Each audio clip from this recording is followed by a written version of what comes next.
Então, quero convidá-los nessa noite tão especial para a nossa igreja, para abrirmos a palavra do nosso Deus no Evangelho do Senhor Jesus Cristo, segundo o relato de Lucas, capítulo 9 ainda. Vamos fazer a leitura dos versículos 23 até 27. Lucas, capítulo 9, do versículo 23 ao versículo 27. Peço que os irmãos estejam atentos à palavra de Deus e os que estiverem usando a Bíblia no celular, que usem somente a Bíblia. Bem, irmãos, Lucas 9, de 23 até 27. Todos encontraram? A palavra do nosso bondoso Deus diz: Jesus dizia a todos: se alguém quer vir após mim, negue-se a si mesmo, dia a dia, tome a sua cruz e siga-me. Pois quem quiser salvar a sua vida, a perderá, e quem perder a vida por minha causa, esse a salvará. Que adianta uma pessoa ganhar o mundo inteiro se vier a perder-se ou causar dano a si mesmo? Pois quem se envergonhar de mim e das minhas palavras, dele se envergonhará o Filho do Homem, quando vier na sua glória e na glória do Pai e dos santos anjos. Em verdade, lhes digo que alguns dos que aqui se encontram não passarão pela morte até que vejam o reino de Deus. Amém. Oremos. Ó Senhor, Tu que é tão bondoso, ó Pai, bendito, esplêndido, Senhor que enche toda a terra com a Tua glória, agora eu peço que o Senhor encha as nossas mentes e os nossos corações do Teu santo Evangelho, da Tua palavra bendita, de forma eficiente, eficaz, para que a nossa vida seja um ato de louvor a Ti. Para que a nossa vida seja um culto de adoração a Ti, ó Senhor, soberano, Rei do Universo. Em nome de Jesus, nós te agradecemos, ó Deus, pela Tua graça bendita. Agora te agradecemos também pela Tua santa palavra, o nosso alimento espiritual. E pedimos que o Senhor nos encha, nos exorte, nos conforte, para que possamos trilhar o caminho certo e justo. Rumo à Tua presença, para estarmos diante de Ti, ó Deus, por toda a eternidade. Em glória, Te adorando, verdadeiramente felizes e completos, pois o Senhor é a verdadeira fonte da felicidade e da satisfação. Em nome de Jesus, nos ajuda, Senhor, me usa como pequeno instrumento para abençoar a Tua igreja e o Teu povo. Em nome de Jesus nós oramos. Amém. Irmãos, no capítulo 12 de Lucas, está narrada uma parábola de Jesus, muito conhecida, eu mesmo já preguei ela aqui, e gosto de citá-la às vezes aqui, porque ela é muito instrutiva, ela é muito viva para nós. É a parábola do rico tolo. Vocês conhecem bem. Lucas, capítulo 12, versículo 16 diz assim: e Jesus lhes contou ainda uma parábola, dizendo, essa parábola foi motivada por causa de uma pergunta de uma pessoa que interrompeu a pregação de Cristo para dizer que o irmão dele não queria dividir a herança. Então Jesus conta essa parábola. Ele diz assim: o campo de um homem rico produziu com abundância. Você imagina os campos grandiosos de alguém que já é rico e produzindo com muita fartura. Em contraponto, nós sabemos que tanta gente vive sem ter o básico. Às vezes na miséria da seca. Então imagine esse homem que já era rico e seus campos produziram com grande abundância. Muito fruto. Versículo 17 diz: então ele começou a pensar, ele começou a raciocinar consigo mesmo. Que farei? Pois não tenho onde armazenar a minha colheita. Enquanto a preocupação de alguns é se eu vou ter o que comer hoje ou amanhã, o daquele homem é onde eu vou armazenar tanta coisa. Eu sou tão abençoado que meu campo frutificou bastante, eu não tenho onde armazenar a colheita. E aí ele chegou à ideia genial, até que disse: já sei, destruirei os meus celeiros, construirei outros maiores, e aí armazenarei todo o produto dos meus bens. Agora, observe como Jesus diz que aquele homem raciocinou e arrazoou consigo mesmo. Então direi à minha alma, esse homem falando consigo mesmo, você tem em depósito muitos bens para muitos anos. Em que ele diz assim, eu tenho agora o suficiente para ser feliz até o resto da vida. Descanse, coma, beba e aproveite a vida. Ele dizendo consigo mesmo. Então você pode pensar ao ler um trecho como esse da parábola de Cristo e raciocinar, rapaz, será que esse homem rico não está sendo prudente? Deu muito e ele se preocupou com reter, com guardar para poder aproveitar a vida, para poder desfrutar daquilo que é fruto do seu trabalho. Será que ele não está apenas garantindo uma fonte de sustento para o seu futuro? Mas é definitivamente não. Não é isso que aquele homem fez. E é muito importante que todos nós percebamos a grande falha desse rico tolo, para que jamais a gente trilhe, a gente caminhe por estradas parecidas com a dele. Mas fato é, irmãos, fato é que muitos homens têm correspondido no mesmo modo de pensar, de agir, de viver que esse rico tolo. Muitos homens têm trilhado por esse mesmo caminho. Mesmo, inclusive, aqueles que não tiveram a oportunidade de ter campos fartos, de ter riqueza. Ainda que muitos vivam em uma miséria tal que não tenham o que comer amanhã, talvez não tenham o que comer hoje. Ainda assim, algumas pessoas continuam com a mesma disposição mental reprovável deste rico. Caminhando nos mesmos padrões fracos e falhos. O caminho desse homem não era um caminho de alguém que é responsável, de alguém que pensa no futuro. Mas é o caminho do auto-engano. Auto-engano esse que muitos têm vivido. Talvez a maioria dos homens tenham vivido assim. Esse auto-engano é daquele que vive uma vida sem levar Deus em conta. Tentando fazer da terra em que moram o seu próprio céu. O seu céu particular. A sua fonte de glória imediata. Dia após dia, as pessoas têm buscado satisfazer os seus desejos, os seus anseios, nas fontes de consumo, ou nos prazeres da imoralidade. Infelizmente, você deve reconhecer, e é por isso que nós temos o nosso ato de contrição culto após culto, você deve reconhecer que a nossa carne, igualmente, nos faz olhar para o mundo, muitas vezes, aquelas coisas que o mundo pode nos oferecer, e muitas vezes a gente olha e diz, eu sou parte disso aqui. Eu sou parte integrante disso aqui. E a nossa carne faz querer que você ache que você é parte integrante e perpétua deste mundo. E que nós devemos extrair dele a nossa felicidade, o nosso sustento, o nosso descanso. O que aquele homem fez depois de construir o celeiro foi, agora eu tenho descanso. Agora eu tenho onde reclinar o meu rosto.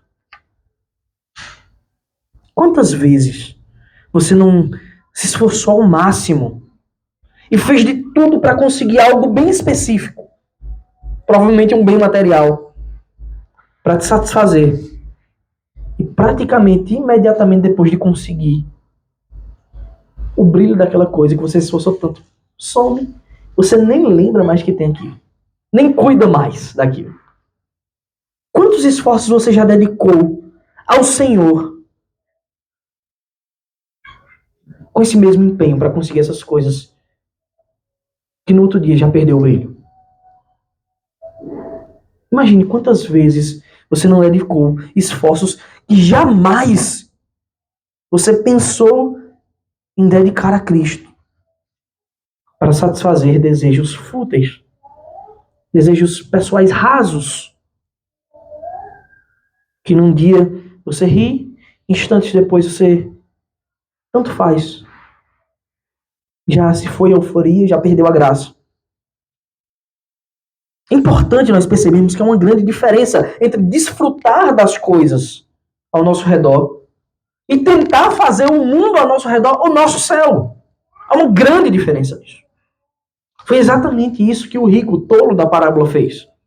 E se nós trilharmos por esse mesmo caminho de olhar para esse mundo e tentar criar o nosso céu particular aqui, certamente ouviremos as mesmas perguntas do Senhor para ele. Mas Deus lhe disse: louco, esta noite lhe pedirão a sua alma. E o que você tem preparado? Para quem será? Assim é o que ajunta tesouros para si mesmo, mas não é rico para com Deus.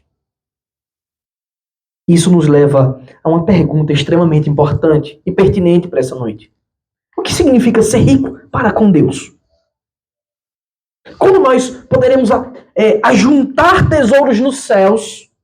Como nós poderemos ter grandes tesouros eternos, onde a traça não pode corroer, onde os ladrões não podem roubar e onde as coisas não perecem? Como conseguiríamos fazer isso? A resposta vem de imediato das Escrituras. Servindo ao Senhor com alegria. Servindo a Deus. É assim que nós ajuntamos tesouros no céu. É assim que o nosso galardão é contado. Seguindo a Cristo. Sendo um verdadeiro discípulo do Senhor. Aí vem a outra pergunta. Então, o que significa ser um discípulo? Você sabe o que significa ser um discípulo, meu irmão? Qual é a essência do discipulado? A gente ouve essa palavra, discipulado, discípulos de Cristo. Mas qual o significado disso? Qual a aplicação para nós? Esse é o título dessa mensagem. A essência do discipulado. Só é possível ajuntar tesouros nos céus aqueles que de fato são discípulos de Cristo. Então, em primeiro lugar, nós devemos caminhar para a fonte eterna de prazer. Nós devemos caminhar em direção à fonte eterna de prazer. Irmãos, nesse trecho da narrativa de Lucas, você deve estar lembrado que Jesus acabou de conversar com os 12 apóstolos à parte. E só agora ele se volta para a multidão, para falar essas palavras para a multidão. Mas momentos antes, momentos anteriores, ele chamou os 12 à parte e falou com eles. E o que foi que Jesus disse para eles? Você que estava aqui no domingo passado, deve lembrar que Jesus disse essas palavras. Essas palavras que deviam ser aterradoras. Os discípulos eles não entenderam de imediato. Isso aqui marca uma virada no Evangelho de Lucas, como eu disse. A partir de agora ele estava revelando como seria a obra messiânica. Eles sabiam até que Jesus era o Messias, o Filho do Deus vivo. Mas não sabiam o que Jesus ia fazer. Muitos talvez ainda tivessem aquela visão antiga e falsa e errada de que o Messias seria um libertador político. Mas Jesus disse, sabe como é que eu vou salvar vocês? Sabe como é que eu sou o Messias? E ele revela aos 12 à parte. Ele diz, é necessário que o Filho do Homem sofra muitas coisas. Depois ele diz, é necessário que o Filho do Homem seja rejeitado. Por quem? Pelos anciãos, os antigos, pelos principais sacerdotes, aqueles que assistiam na casa do Senhor, e pelos escribas, aqueles que diziam ter o conhecimento da palavra, mas que viram o Messias e não souberam interpretar a chegada do reino de Deus. É necessário que o Filho do Homem seja rejeitado por eles. E Jesus diz mais, é necessário que o Filho do Homem seja morto. Como assim? Ele veio nos salvar, nos libertar. Como pode o Filho do Homem morrer? Não é à toa que em outras passagens Pedro diz, jamais o Senhor morrerá. E Cristo diz, arreda-te de mim, Satanás. Porque é necessário, era necessário. Mas não para por aí. A sua obra redentora ainda tinha uma necessidade que ele expõe aos discípulos, aos apóstolos. É necessário que o Filho do Homem ressuscite ao terceiro dia. Nós vimos isso na semana passada. Então, ao falar isso para os 12, depois de falar isso para os 12, eles devem ter ficado atônitos. Porque a Escritura diz mais na frente que eles não tinham entendido ainda nem o milagre da multiplicação de pães e peixes. Eles não entenderam tanto que mais na frente o Senhor Jesus faz outro milagre de multiplicação de pães e peixes nos mesmos moldes. E eles continuam com as mesmas dúvidas. Como assim, Senhor? Não tem pão suficiente?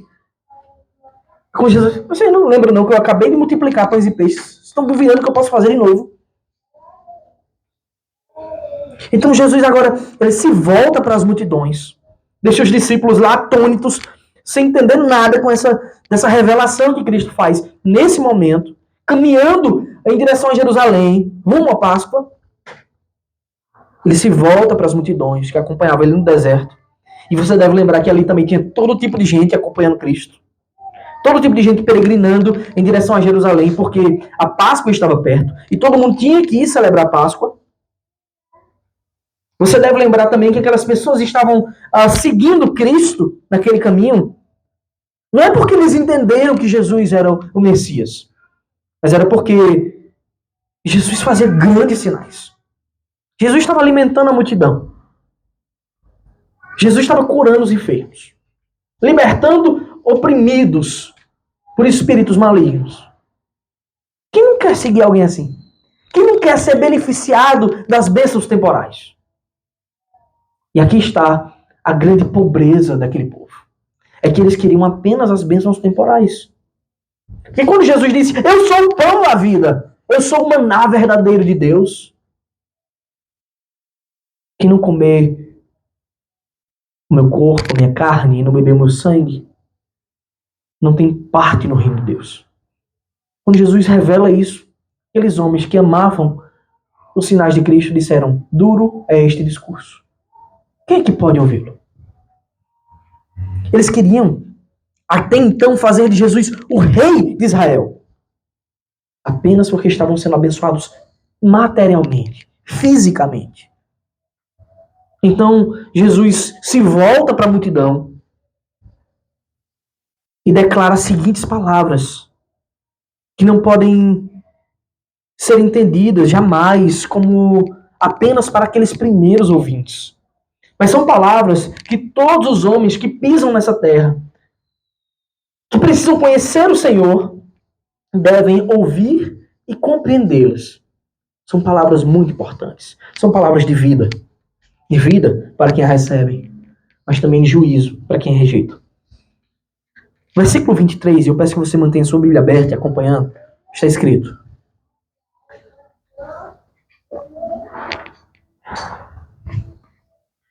Jesus dizia a todos, veja, em contraponto com falar com os 12, agora Jesus se volta para a multidão.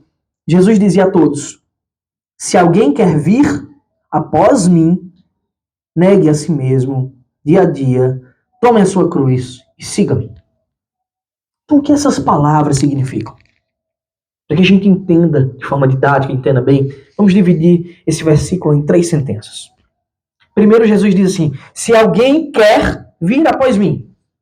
Ou seja, se alguém quer, de fato, enquanto eu estiver andando, me seguir, vir depois de mim, me seguindo. Isso nada mais é do que ser um discípulo. É isso o significado de discípulo. Um seguidor. Não apenas alguém que caminha como uma fila indiana, mas alguém que de fato imita os passos daquele que está encabeçando o povo. Se alguém quer ser meu seguidor, se alguém quer ser o meu discípulo, é isso que Jesus está dizendo. E temos aqui uma coisa muito interessante, que é a necessidade do querer. Nós temos que querer seguir a Cristo. Isso jamais significa dizer que o ser humano, o homem natural, ele é capaz de querer por si só, sem ajuda, sem o ato soberano do Espírito Santo, que não violenta a vontade, mas que transforma as disposições do nosso coração. Se alguém quer vir após mim, ou seja, se o Espírito Santo moveu você de tal forma que você agora deseja ser um discípulo do Mestre, o que é que então cabe a você? Um discípulo de Cristo deve querer segui-lo. E significa trilhar nas mesmas pisadas do Mestre. E para isso você deve saber onde o Mestre pisou, como ele andou e o que ele requer de nós. Ele é quem decide a rota, não você, não eu. Nós o seguimos porque ele tem os melhores caminhos. Na verdade, a Escritura diz que ele é o caminho. Mas para segui-lo, o Senhor Jesus aponta duas disposições fundamentais que os discípulos devem ter. Duas disposições. Se alguém quer vir após mim, em primeiro lugar, negue a si mesmo. Isto é, meu irmão, a disposição de entregar a sua vida por completo ao Senhor. Ao Senhor que sabe de tudo, ao Senhor que pode todas as coisas. Entregar a sua vida é isso que todo seguidor, todo discípulo de Cristo deve fazer. Negar a si mesmo significa reconhecer a nossa total incapacidade de nos salvarmos. A nossa total incapacidade de saber o caminho, de saber a rota por nós mesmos.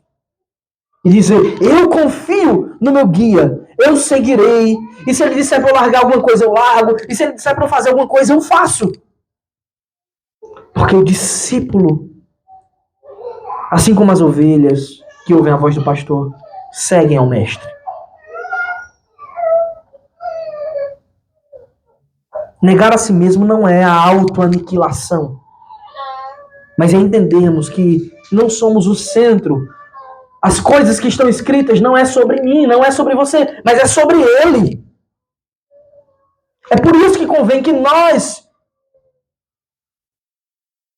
temos que diminuir e ele crescer. É o reconhecimento de que muitas das nossas disposições, que muitas das nossas vontades, muitos dos nossos desejos, eles desagradam a Deus. Portanto, importa que ele cresça e que eu diminua. E seguindo, fazendo o que ele manda, serei o seu amigo. E o amigo sabe por onde o mestre anda. Essa é a primeira disposição. A segunda é, dia a dia, tome a sua cruz. É interessante como as pessoas usam essa expressão errada no dia a dia. Fulano é a cruz que eu tenho que carregar. Vixe, meu trabalho é minha cruz. É insuportável aquilo lá. Não é isso, meu irmão. A minha cruz não é isso. Tomar a própria cruz indica que nós necessitamos mortificar os desejos de nossa carne. A cruz era a forma como os romanos matavam o pior malfeitor. Tomar a minha cruz significa eu mesmo reconheço que diante de Deus eu sou um malfeitor. E que esse malfeitor, esse velho homem precisa morrer. E o novo homem que ouve a voz do Senhor deve viver com a nova disposição. Significa eu tenho que largar os pecados porque eles desagradam ao meu Senhor. Eu tenho que progredir na santificação, cada vez mais despojado da futilidade, da malignidade do engano. Para seguir a Cristo, devemos em conjunto fazer essas duas coisas. Negar o nosso ego, negar a nossa vaidade e colocar o Senhor em primeiro das nossas vidas. E só assim poderemos não mais nos alegrar nas fontes rasas de prazer pecaminosos, mas nos alegrar naquele que tem águas profundas, águas vivas, que cobrem o mundo inteiro. Só assim, meus irmãos, só assim, quando negarmos a nós mesmos, quando tomarmos a nossa cruz, o que parece ser contrário à lógica humana, e seguirmos ao Mestre, só assim haverá satisfação em nossas almas. Porque nós fomos criados para viver assim, para a glória de Deus. Em outras palavras, Jesus está dizendo assim, para me seguir de verdade, é necessário verdadeira conversão. É necessário verdadeira santificação. Você deve querer isso. Mas quem operará efetivamente essa obra em vocês é o meu Santo Espírito. É isso que Jesus está dizendo para nós. Daí o Senhor Jesus, ele expande o seu ensino. Ele reafirma essas coisas com palavras muito fortes, com palavras muito claras nos versículos seguintes. Olha o que ele diz no versículo 24. É a continuação desse ensino. Pois quem quiser salvar a sua vida, a perderá. E quem perder a vida por minha causa, esse a salvará. O que Jesus está querendo dizer com isso? Com quem quiser salvar a sua vida, perderá. Ele está anunciando, meus irmãos, juízo contra aqueles que, de modo totalmente egoísta, tentam preservar o seu eu caído, o seu velho homem, como se essa fosse a sua melhor versão. E eles querem que essa versão seja eterna. Aquele que tentar fazer isso, preservar-se na maldade, no pecado, esse perderá. Mais uma vez aqui estamos expostos ao paradoxo da cruz. Todo crente maduro deve saber que em Cristo perder é ganhar. Ser pobre em espírito é conquistar o maior tesouro nos céus. E morrer para si mesmo certamente significa viver para sempre. Na ótica mundana, abdicar dos prazeres do pecado e renunciar tudo que desagrada a Deus é perder a vida. Na ótica mundana é essa. Aquele que se converte vira um careta, ele perdeu a vida, ele perdeu os anos que tinham para desfrutar. Eu já contei aqui a história de um colega meu da universidade. Eu pregando o evangelho para ele, eu reconheço que é verdade, eu acredito nesse Deus. Mas eu sou muito jovem ainda, tenho muita coisa para curtir. Eu vou perder a minha vida com isso. Porque na ótica mundana, isso é perder a vida. Quando, na verdade, a cegueira espiritual os impede de enxergar que, na verdade, isso é receber a verdadeira vida. Vida em abundância. Para o mundo, viver para a glória de Deus é morrer. É perder a vida. Isso não era diferente, meus irmãos, nos dias do nosso Senhor Jesus Cristo. Ele usa essa visão distorcida para proclamar o paradoxo da vida eterna, dizendo: quem viver para si mesmo, julgando ser o senhor da sua própria história, em transgressões e impiedades que geram um prazer momentâneo, certamente perderá as glórias da eternidade, porque não haverá um tesouro para ele nos céus. Não haverá nenhum lugar. Quem quiser salvar a própria vida, de uma vida devota ao Senhor, certamente morrerá. Como o rico tolo julgava estar salvando o seu futuro com um tesouro totalmente perecível. Mas naquela noite, lhe pediriam a alma. E como ele poderia lidar com essa situação? Como ele poderia lidar com a eternidade abrindo as suas portas? Sem o ingresso verdadeiro. Só pode ser seguindo o Mestre.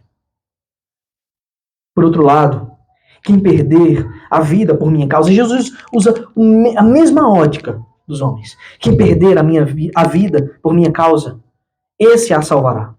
Aqueles que de fato se entregarem a Cristo, que negarem a si mesmo, ao seu fútil procedimento que lhes foi negado pelos seus pais, certamente serão salvos. Afinal, o Senhor ensinou: bem-aventurados os pobres em espírito, porque deles é o reino dos céus. O Deus que nos dá os maiores tesouros, quando reconhecemos a nossa pobreza, a nossa dependência, é o que nos dá a vida eterna, quando morremos para nós mesmos, negando o nosso eu e vivendo para Ele. Ele não faz isso porque você merece. Não confunda as coisas. Ele faz isso por pura graça. Você é chamado constantemente para viver para a glória de Deus. E você deve saber disso. Aquele que vive assim para a glória de Deus, esse viverá para sempre. Esse desfrutará de todos os verdadeiros prazeres que de fato preenchem a alma, porque procedem de Deus. Jesus continua o seu ensino, versículo 25. De que adianta uma pessoa ganhar o mundo inteiro se vier a perder-se ou causar dano a si mesma? Que adianta? Qual lucro há em conquistar todos os tesouros desse mundo e no final descobrir a pobreza eterna da condenação infernal? O que adianta ter os maiores e mais cheios celeiros e no fim cair em total miséria, em total nudez para sempre? Não há palavra melhor para definir quem age assim do que as palavras do próprio Senhor Jesus na parábola do rico tolo. Louco. Não há insensatez maior do que viver tentando fazer da terra o próprio céu. Não há insensatez maior do que essa. Em outras palavras, meus irmãos, essa é a essência do discipulado. Para seguir a Cristo é necessário conversão, mudança de procedimento, mudança de vida, uma vida nova. Isso nos leva a negar o nosso próprio eu para viver para Deus. E negar a si mesmo nos leva a buscar constantemente a vida para a glória de Deus. Isso fazemos dia a dia, quando tomamos a nossa cruz, ou seja, quando lutamos contra os nossos pecados, quando mortificamos os desejos da nossa carne, quando nos despojamos do velho homem. Isso é chamado de santificação. Ele diz, sede santos, porque eu sou santo. Só segue a Jesus como o caminho único que leva à vida eterna aquele que vive para Cristo com sinceridade e com santidade. E quem vive assim, irmãos, logo descobre a verdadeira felicidade, a verdadeira satisfação no Deus que não só enxuga as nossas lágrimas, mas preenche todo o vazio dos nossos corações. Então, para saber se você tem sido de fato um discípulo de Cristo, você deve responder a seguinte pergunta. Em segundo lugar, onde está guardado o seu tesouro? Se você quer saber se de fato você tem vivido discipulado, seguido ao Mestre, caminhando para os céus, você tem que saber responder onde está o seu tesouro. Você também deve saber que se há fôlego em seus pulmões, que as suas narinas, se elas ainda respiram, também, graças ao bom Deus, que é tão paciente e tão bondoso, há tempo de mudar o curso da sua vida, para que você possa dar uma resposta adequada a essa pergunta.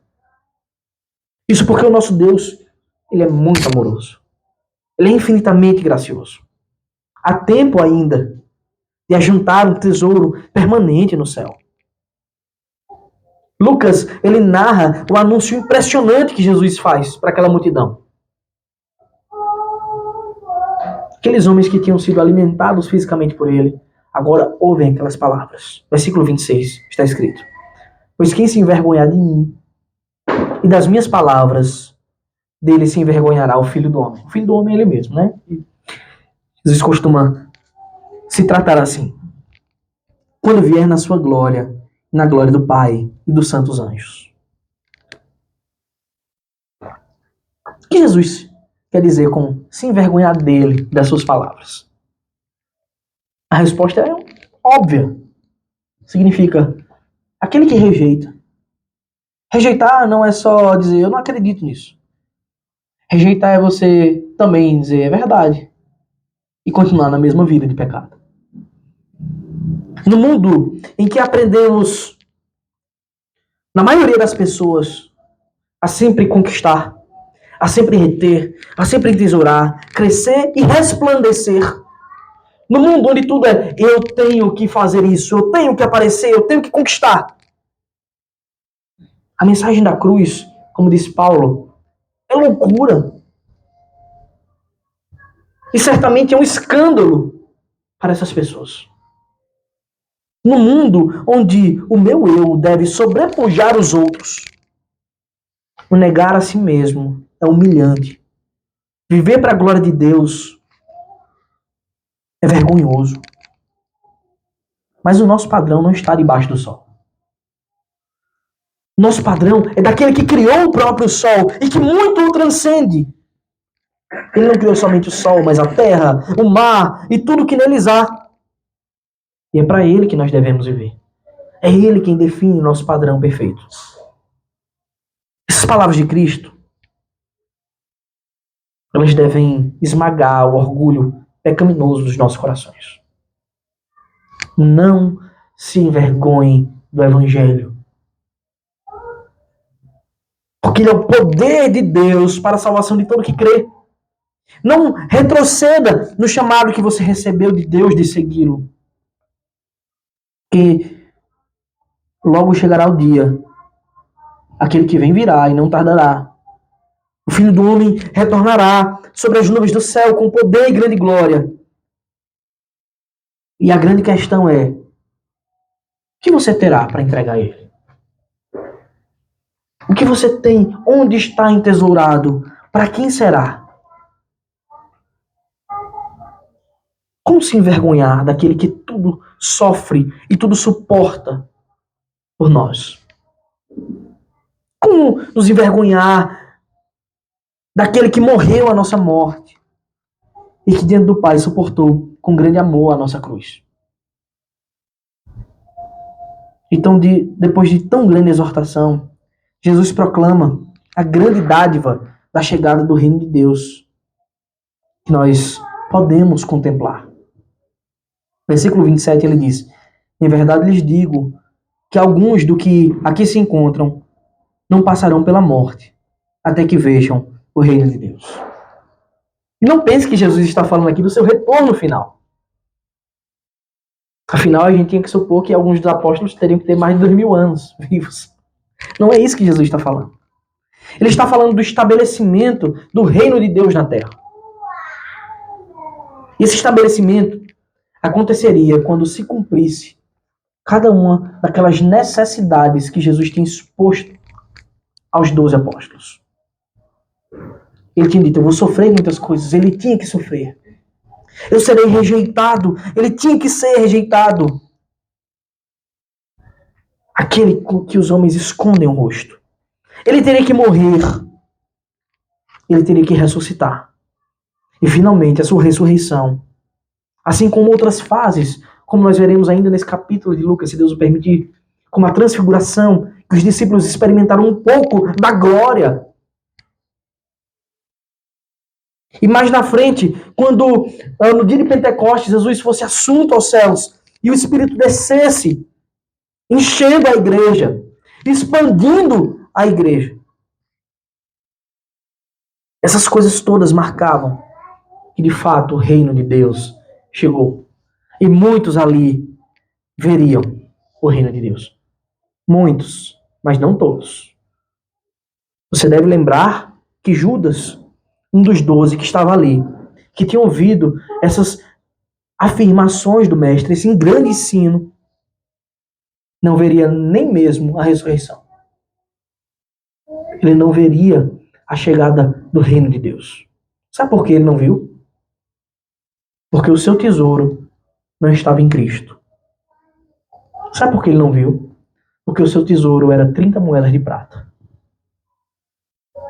Outros, por sua vez, teriam a honra de serem vituperados, envergonhados, escarnecidos por carregarem o nome de Cristo. Outros teriam a oportunidade de, ao serem martirizados, verem os céus abertos e a glória do Filho de Deus. O que nós aprendemos aqui? Que para ser um discípulo de Cristo, nós necessitamos de duas coisas: conversão real e santificação. Transformação de vida. Mudança para a glória de Deus nos nossos hábitos. E nós sabemos que nenhuma dessas coisas nós podemos conquistar com o nosso intelecto, e muito menos com aquilo que nós possuímos. Nós sabemos que tudo isso só é possível se o Espírito de Deus habitar o nosso coração. Se Ele que nos dá uma nova vida, mediante a pregação do Evangelho. A pregação de Cristo, da qual nós não devemos nos envergonhar. Se Ele agir soberanamente em nosso ser. Para seguir a Cristo, nós devemos nos santificar cada dia mais e mais e viver para a sua glória. Essa é a nossa nova e mais excelente identidade. Importa que Ele cresça e eu diminua. Portanto, como o autor aos Hebreus escreve, no capítulo 13, versículos 13 e 14, está escrito: saiamos, pois a Ele, fora do arraial, levando a mesma desonra que Ele suportou. Acompanhemos os seus passos. Sabe por quê? Porque de fato não temos aqui cidade permanente, mas buscamos a que há de vir, a eternidade com o Senhor. Essa é a essência do discipulado. Nova vida, viver para a glória de Deus. Nada diferente do resto da mensagem do Evangelho. Mas em cada dia nós devemos ser lembrados dessas verdades, para que a nossa mente não fique iludida, ludibriada pelos prazeres que o mundo nos oferece. Amém. Vamos nos aproximar da mesa do Senhor para louvar a Deus através da sua santa ceia.